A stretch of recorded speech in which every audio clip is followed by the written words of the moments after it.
Now, ironically enough, because of the Salkind deal, he did end up making a movie for Warner Brothers indirectly, so to speak, but he made one Superman anyway. 3. You bet. Yeah. And also, hey, you know, he made The Toy. The Toy was one of my favorite The Toy. movies. as a You know kid. what? Love that movie. I did a rewatch of The Toy a couple of years ago, and I'm like, it hurt me because I'm like, this made me uncomfortable. Maybe I've an evolved man or I've become woke, but it made me very uncomfortable. What made you uncomfortable? The racial humor? The whole thing. It had just the racial The humor. whole thing was supposed to be like that. And then there's Klan. There's literal Klan in the movie, too. The only thing that makes me feel good about like this period when he basically sold out was because he made a shit ton of money in those years. Well, yeah. I mean, they were his. And then movies. They all went up his nose. His production companies, too. All I'm going to say is I'm going to say my favorite Richard Pryor movie, and this is probably the worst choice, but I really don't care what you fuckers think. Okay. Brewster's Millions. I love Brewster's Millions. We talked about that. I haven't seen that in forever, so... That's a perfect example of a screwball comedy. That's why they were really popular in the 80s. They kind of died off in the 90s, I guess. Was that directed by Walter Hill? Yes. Mm-hmm. It's like he's like action guy. I think... But you know what? For Walter Hill doing... Freilich, you told me that Columbia was pissed or something about Crossroads and made Walter Hill do it as part of a deal, right? No, he did. No, that had nothing to do with it. They weren't pissed at him because he didn't lose Columbia any money. I mean, he never did a movie for Columbia at that point. I mean, I think it was just like Brewster's Millions, while it made money, it didn't do very well. And I don't know what the hell happened with Crossroads. I mean, I don't think there was any studio interference with that movie whatsoever. That's a great movie. That's a phenomenal movie. We did an episode about it. We did it. But it didn't. About Crossroads. But it wasn't a huge hit, though. That no, but it did okay. Brewster's Millions did make money. I mean, it's interesting you bring up like movies that don't make money. I remember number one was goddamned Ford Fairlane. I'll never forget that. Yeah, whatever you say there, snap the head. Okay. I just watched. What are your names? Wheel and Bob, or is that like what you do? Take Mulholland. You'll love the curves. Now, excuse me. I had to write that down. By the way, I thought of you. I thought Freilich. I thought of you because I watched Die Hard and then I watched Die Hard 2, and you know that is a Rennie Harlan joint, and I'm like, I thought of you, and I thought of Lawler getting angry at you about Ford Fairlane, and then I even wrote it. I wrote in my review. I wrote Die Hard 2 because I was talking about. What did I say in my Die Hard 2 review? I wrote something about you. I acknowledged the fact that you brought up Ford Fairlane being directed by Rennie Harlan. By the way, when you watch them back to back, it does pale in comparison to the first one. Which one? What are you talking about? Are you talking about Ford Fairlane and Die Hard 2? It's like if Die Hard's 4 stars, Die Hard 2 is like a solid 3. I could agree. Still a great entertaining film, but I will say a good movie of the Die Hard ripoffs. It's the best, probably. But Die Hard with a Vengeance is better. It originally, I mean, you guys know. So again, we don't want to get too far off tangent here, but just remember, the Die Hard 2 script was written as something else, and it was repurposed. Oh yeah, well, so was Die Hard. Die Hard was Die Hard and Die Hard 2 and 3. They were Die Hard was repurposed. Die Hard was repurposed twice. Die Hard was repurposed as a sequel to The Detective, and then it was like, oh, we'll and then we'll take that. And, we'll give it to Arnold. We'll do Commando 2 in a building, you know. And then there's like, he doesn't want it. Okay. So I guess that's what we're saying. All the scripts were repurposed. Like they were original screenplays that got repurposed for this original character. You know. Yeah. The only that's how it goes. Die Hard 3, 4, and 5 were the only original scripts offered at the time. Well, but that's what you did. Hold on. That technically was not true. Brian Helgeland. Right. I forgot. Yeah. Die Hard, the Mad Bomber. Brian Helgeland wrote an original screenplay, but then they said, this would work better as it was called Simon Says, and this would work better as a Die Hard movie. So that's what they did. That's in my review too. Sorry, old man disease over here. To get back, this is what I wrote. Wait, first let me tell you. I wrote this here. Let's turn this into another show. Harlan had just finished principal photography for The Adventures of Ford Fairlane, and then it's an asterisk, and I wrote here at the bottom, my good friend and colleague John Freilich declared this movie the funniest of all time for his list of funniest movies ever made. He's from Chicago, so don't judge him. That's what I wrote. Oh, God. You're immortalized. That was 2 years ago. I stand by my convictions. I stand by my laurels. It is my favorite comedy of all time. I love that movie to death. Judge not, lest ye be judged, everyone. That's right. As Marlon Brando said. As the voice of Marlon Brando in Island of Dr. Moreau, Val Kilmer as Marlon Brando. They'll just not let you be judged. Or I swallowed the bug. I swallowed a bug. I swallowed a bug. You can see light through this. My friend laughs at me. He's my critic. He's my only critic. And that's all the dialogue I can think for today. Yeah. Okay, so with a pile of arms. I feel like chopping a cow in half. The horror. Okay. Well, they recently got rid of Aunt Jemima. I remember that. Yeah, it's Pearl Milling Company now. Pearl Milling Company. And you know what? I'm fine with that. Look, over. Why do we have to hold on to these things like they're precious? It's like they were a thing that sold. It's creating a problem. Well, then you know what? Get rid of fucking no. Hold on. You're gonna get rid of her. Get rid of fucking Uncle Ben while you're at. Yeah, get rid of him. I have to point out, Aunt Jemima. That is a real person though, and that was her pancake mix, and that's made her a billionaire. Well, and first of all, they took her name and they took her identity. Did you notice, like the last few years of it? I don't know how many years of it that they did, but like they put her on a diet. Like they took sort of the racial stereotype of the overweight black woman, and then they made her thin, and then somehow that was making it better. Like I don't know. You know, the thing about it is, if you wanted to remove it because the family had said something, but they didn't, and in fact, this takes a lot away from them. You're doing this out of white guilt or a sense of white guilt, and that's why white guilt should never be a motivator. Look, when you have a whole bunch of angry black people show up at your place and protest until you stop, maybe you stop. I don't know if you see any angry black people. I see a lot of Jackson angry made white a whole people. career out of that, just showing up at places and doing shakedowns. Yeah, he ate the pancakes too, and he liked them as well, and he never said no. They eat waffles. Well, okay. Black people like waffles. Thank you. 10-foot pole, just letting you know. I'm not touching that. Not even with a 6-foot pole. I wouldn't touch that with Lech Walesa. America, anyway. I'm a 53-year-old white man, and I'm sorry. All right. Get him. This is his address. Ah. You heard that? He's threatening you. Let's get him. For God's sake, show some balls. Remember what Kevin Smith said about black people? He was like, when he was talking to John Peters, and John Peters said, "You know why we're going to make a good Superman? Because we're both from the streets." And he said, "I grew up in the suburbs in New Jersey. I never saw a black man until I was 27. Yeah. You're a hairdresser. Neither of us are from the street." Anyway, it's true. Let's finish up blazing. John Peters is trying to say like Leonardo, New Jersey is chock full of black people. No, it's fucking not. At least not in the early 90s. It fucking wasn't. What I can say. Kevin Smith didn't actually have any. The first character that he wrote. Oh, wait. The first character that he wrote that was openly black, I guess, was also openly gay. Dwight Evil from Chasing Amy, and that was it. That was like the first time. I guess maybe when he went to New York, he saw some black people and was like, "Hey, they're different. I'll write them." So that's what he did. I mean, shit, dude. Where I grew up, let me tell you, 30 years ago, not a single black family would have ever moved into this town, save for the apartments that were down the street. However, gentrification has come into play in where I live. And yes, there are more black people in this town than there were before. But does that mean they're bad people? No, of course it's not. Do you have some bad apples in the bunch? You bet. Got bad apples in every kind of bunch. There are bad apples in every bunch. But you got your bad Golden Delicious. You got. Let me tell you something. My kids play with black kids, and I don't care. I get so sick of white people and their white people bullshit all the fucking time, walking their dogs with no fucking leash, walking around like they own. Fur babies? They're called fur babies. Whatever. Fuck them. Because I live in rich white fuck neighborhood somehow. I'm lucky. Fur babies. Rich man, white they annoy me, and I'm like, you know what? I hate white people. So if I get a black friend, I'll be like, let's hate white people together. Because wait a minute, did you say whether or not they actually pick up the shit and put it in the garbage, or actually, you know what? This is some real white people bullshit. Here's what they did. So they picked up their dog shit, they put it in a bag, and then they put it in my fucking trash. Oh, yeah. I hate that. Fuckers! You know what I did? I did the passive aggressive back. I whited them back, and I picked it up and I put it right back on the street where it should be. And then I know their route, so they walked. They walked, and they saw it because they picked it up. Are you where you live? Are you near a park? Is there a park like a block? Yeah, there's a park, but just like basically to get to the park. I mean, if you wanted to walk to the park, it's choose your own adventure, risk yourself because there's half of a sidewalk and then it just ends.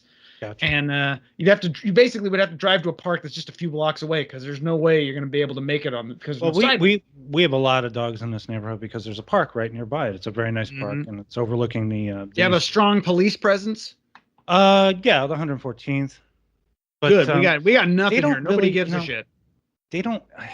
But our People cops park don't where really they think- do anything anymore. Well, it's like we have like literally now. If it's like if not parking space, if not a parking space, why parking space shaped? Because we have all these areas where it's like open, but then they have these signs that say no parking, no parking, no parking. It looks like you should park there, but this is no parking. No parking. People just park there anyway. Nobody gives a shit. You see, I'm different. You know what happens? You know what happens where I live? You get tickets for overgrown shrubbery. That's all you get. You get tickets for overgrown shrubbery. I remember when they passed that law. That's called the Edward Scissorhands law. I'm just thinking. All I can think of is Cheech and Chong's next movie with the neighbor with he's got like the motorcycle and it's like hitting the plants and they're dying and he's trying to water his plants. Okay, sorry. Jim Carrey. There's some stuff in there that Ace Ventura I enjoyed. When I was a kid, he was in a movie. He was in a little scene at the time, vampire comedy called Once Bitten. Once Bitten, yeah. And when I watched that movie, I saw that on what is it? Our local UHF station that we had back in the. I got you beat on early Jim Carrey. I got you beat. He did a Canadian TV movie where he played a stand-up comedian. It was mostly about this girl that was trying to be a stand-up comedian. Rubberface, but it was called something else before, and then they promoted it like around the time The Mask came out. But yeah, I know what you're talking about. It's called Rubberface now. I can't remember, but it was like I watched it on Showtime. It was like 81, 82. That's when I saw him. I was like, and then I saw him on Duck Factory, and I'm like, oh, I know that guy. Yeah. Well, when I saw Once Bitten on HBO, I knew this. I knew he was going to be a big star. I looked at it and I said, this guy is going to be a big star. He's very entertaining. And it took a few years. Here's what you guys had. You guys are both born in the 70s. You grew up around SNL. You got to see Steve Martin host SNL and become this big fucking movie star, right? Mm-hmm. I, however, am 10 years removed. Mm-hmm. I had Jim Carrey, and how did I get introduced to him? In Living Color, the white guy on In Living Color, who happened to be the funniest fucking guy on the show. Didn't Jim Carrey, he also auditioned for SNL, but was rejected. He did, but he got passed over. Mm-hmm. Yeah, but you know what? That was a good thing. It was by Lorne Michaels. Look, they needed a place to put Ellen Cleghorn. Come on. That's not fair. Ellen Cleghorn is funny. Melanie Hutzel or Julia Sweeney Julia Sweeney was great. I'm not going to desecrate Jan Hooks. I loved her to death. I miss her and Phil Hartman. I'm not going to desecrate that. No. Jim Carrey auditioned for Lorne Michaels' first cast, which was 85, which included Robert Downey Jr., Anthony Michael Hall, Terry Sweeney, Dennis Miller, John Lovitz. Dennis Miller and John Lovitz were the only holdovers. The rest of the cast were Randy Quaid was a member of that group as well. He didn't make it because I don't know why Michaels decided to stack the group with a bunch of well-known stars. Well, you know what? That was a mistake he made, and luckily he rectified it a season later because that show. I've been watching again. I hate. Oh, Nora Dunn. I forgot Nora Dunn. I really do. Nora Dunn. I was watching. There's this new YouTube channel that popped up within the last year or so. I know what you're talking about.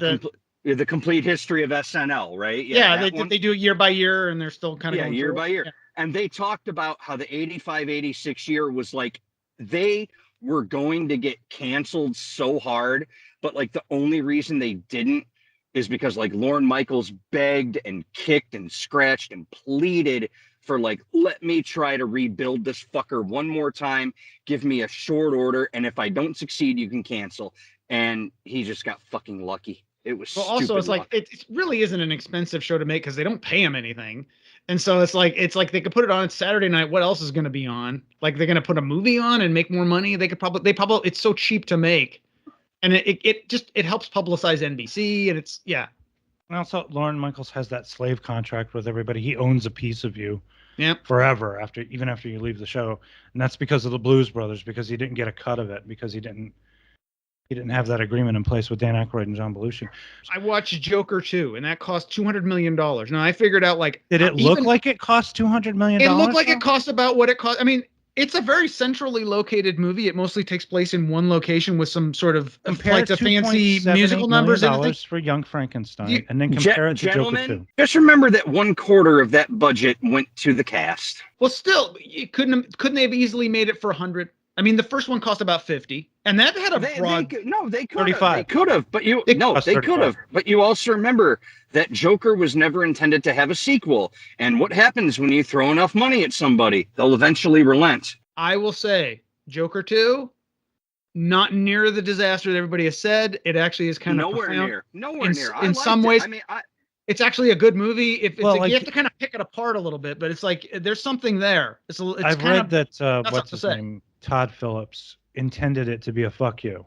Yeah, it is a fuck you, and I like a good fuck you. It's a $200 million fuck you, though. That's not good. If you're making a fuck you movie, you should make it with as little money as possible. Because you're going to piss off the first one. I'm totally fine with him making a fuck you. I like that. I do, but the thing is, I just don't understand, because what I do, I solve all my budget problems. I have budget problems, so I solve them in the typewriter. I solve them in the computer. I have to cut my budget, so I have to get rid of. I do it the Canon way, where they just rip out every other page, Mm-hmm. So that's how I do it, because money is important. Money is something not to be wasted. This is a terrible economy, and these movies get more and more expensive, and it just does turn into a money laundering operation at the end of the day, because these people are walking home with an enormous amount of money because they know they can get it. If Joaquin Phoenix's agent can negotiate $50 million, he's going to take that money. He's not going to take it back. He's not going to be like, oh, no. For the fans, let's keep the budget down. Tom Cruise does that. He's his own production company, so he pays himself either way. Well, the budget on Mission Impossible 8, I've heard, is ridiculous. Yeah, but that's because they worry because of all the money they spend that they have to go and reshoot. A lot of these movies their budgets, although Joker 2 isn't the case, but like a lot of these movies that are coming out now, their budgets are inflated because they had to literally just stop making because there was like strike after strike, so they had everything was just shut down for months. But now but they're deleting movies now. They're canceling everything. I've been reading about this movie for a long time, and I've been wanting to see it, and it'll never get released. It's called Coyote versus Acme. And it'll never get released. It's made. That movie so but it'll never get released. I want to see that movie so because they make more money as the tax write-off. Yeah, that's the problem. Tax write-off. Here's guys. I know you don't go on the internet as much as I do. They're making a fucking Porky Pig Daffy Duck comedy. After the I didn't hear about that. Because the trailer just dropped. I can't tell you the name of the movie. I've seen the trailer twice. But like they're literally doing a full-on 2D animated Porky Pig Daffy Duck movie. You can release that, but you won't release Coyote versus Acme with John Cena. I'm sorry, whatever your guys' opinions are. Professional it's kind of like when they made the Batgirl movie. No, the Batgirl movie. I'm thinking like the Batgirl movie, and they're like, it was pretty much done. They just needed to do post-production. It wouldn't have cost that much more, but they were like, we can actually, like, if it's a tax write-off, we can maybe break even. Whereas this is going to be, because you see these movies where they eventually release them, like, your Madam Web, your Craven. But you could have what conceivably had been, number one, Brendan Fraser. You could have conceivably predicted his comeback with the Batgirl movie. You could have conceivably made money off of John Cena's, the peak of his popularity with Coyote versus Acme. Mm-hmm. There are ways to make money. You have to figure out how to make money, and then you have shit off. You have movies that you have this movie Red One. Oh, and God, yeah, I heard that was originally going to be an Amazon movie, but they have like a $200 million budget. Now they release it in the theaters and they say it's a flop. I'm not going to say it's a flop because that's literally an extra $100 million that they're going to make on something that that was part of their budget for streaming anyway. So they're actually going to make $100 million. About how they screwed over distributors. They screwed over distributors by releasing Gladiator 2 in theaters and then putting it on streaming at the same time. Well, Gladiator 2 is not on streaming. It is. Yeah, it is scheduled to go on streaming, and if it's already. But the point is, it's not there yet. It's available for purchase on streaming, like I think now. And it's only been in theaters for how long now? 2 weeks. What is it? 2 weeks? Oh God, no! It's been out for a month and a half. At least a month. Okay. At least a month. Oh God, what was the one I just watched? Heretic. Okay. I'm getting back. I want to get back to this red one thing we're talking about. Okay, it was originally supposed to be like 100 million, and yes, it was supposed to go to streaming. Dwayne Johnson was the one who convinced Amazon to kick another 100 million. Okay, so basically, the theatrical is actually just getting it down to the original budget. That right there is Dwayne Johnson. He said, "Oh, this movie needs to go to theaters. We need to spend more money." Well, Netflix in theaters is going to be a huge hit. Netflix makes these really fucking expensive movies and puts them right on Netflix, and they know they're not going to make any money. Like they make $200 million movies for Netflix. Like they make because they know they're going to. Dude, I can't believe that. I don't understand they're going to make that. It back. They're good because they're going to make. Wait, how do you make January it back? 6th. They're going to make it back January 6th when Monday Night Raw starts premiering on Netflix, and WWE is going to generate so much fucking cash for that company. You know how many people are going to get Netflix subscriptions just so they can watch Monday Night Raw? I'll give you an example. Here's how they make money. It's how you, Mr. Lawler, you told me, like, you cut most of your stuff. Like, you're down to the bare minimum of entertainment. You still have Netflix. That's how they make their money. Even somebody like you has Netflix. But the thing is, I'm not a new subscriber. I'm just a... It doesn't matter. They get your money every month. In order for them to generate new profit, they need new subscribers because they're still operating from a baseline, and the baseline is whoever has the subscription already. Mm-hmm. If they get... I can't... The reason I see a flaw in this financially is because eventually everyone will be a subscriber of Netflix, and then they'll figure out a way to jack up the prices again and then still lose money. Yeah. Oh, they already did that. They do that on everything. In the case of this Monday Night Raw stuff, my buddy Jay, he's one of my best friends. He's a big WWE guy, not hardcore. He's super hardcore. Okay. Point is, he paid for the premium Peacock subscription so he could get, commercial-free WWE pay-per-views, this and that and everything else. And he just recently bought a Netflix subscription so he could watch his Monday Night Raw. But if this is going to be live streaming, we're going to have problems now because people complain about these buffering. Hold on. The amount of people that tuned in for that shit show of a fucking boxing match. I was one of them. About it, the better. I was one of them near the end of it. Yeah, I was near the end myself. But anyway, Raw is not going to pull that many numbers. It's not going to get like 60, 70, 80 million people who are going to watch the stream all at once. Raw is going to pull in anywhere between, on the bottom, they're going to get 3 million. Maybe on the top, they'll get 10. Okay. It's going to be 1/8 of what the Tyson Paul fight brought in. And that's not going to overload the servers. That's not going to overload it. It won't. And plus, on top of that, they've already said you get the replay right away. Mm-hmm. Like after the whole show's over, it needs like an hour or two to render, but then after it renders, you can watch the replay right away. That's great because right now, as it stands until it gets to Netflix, you can't watch the replay until a week later. Or in my case, who does shit illegally, I can watch it a couple hours after it airs. You shouldn't do that. I know. I shouldn't do that. But that being said, people who do it the legal way, they can't see the live stream until a week later. If they missed it live, they have to wait a week. At least with Netflix, you miss it live, give it a couple hours, it'll be available to watch. That's good. That's actually good that after the stream is over, you don't have to wait a week to watch it. So they're going to get butts in the seats by doing that. I first got Netflix in 2015. I remember because Anderson helped me. You were the one who actually recommended it. You said get Netflix because I got my new everything. My new TV at the time that I bought, that still works, by the way, beautifully, his cheap ass TV still works, surprisingly. Yeah, fuck you, man. Okay, I'm an asshole who bought his cheap ass TCL still works. Who bought a goddamn Hisense, but luckily it crapped out within the warranty. Okay. Yeah. So hey, wait a minute. Your TV, the TV you have now, is an Sony, excellent TV. You made a good choice. It's way better than what you would have gotten 2 years ago if you'd gotten the Sony version of that 2 years ago. Probably he spent less money too. No, he spent a lot of. Oh no, he spent a good amount of money. I spent $50. No. I'm talking about no. On the Hisense. I'm saying no. I'm saying the Sony Bravia 65-inch 2 years ago was much more expensive because the price comes down. Actually, it was around the same. What I was trying to say is because you had recommended Netflix to me, so I subscribed. I started subscribing in 2015, the premium Netflix, whatever it was. No, it would have been actually when you got your because look, we haven't even known each other for that long. I think it was probably early 20. We started talking in mid 2016. Did we? I don't even remember. That's when we did that first show. I can say this much. I joined the fray at the end of 2016. I'll say that much. Yeah. So no. I really rephrase that. 2017. I joined the fray at the 2017. So it's basically, I joined the fray at the end of 2017. My point being that when I first got Netflix, it was $9, I think, $8.99 a month.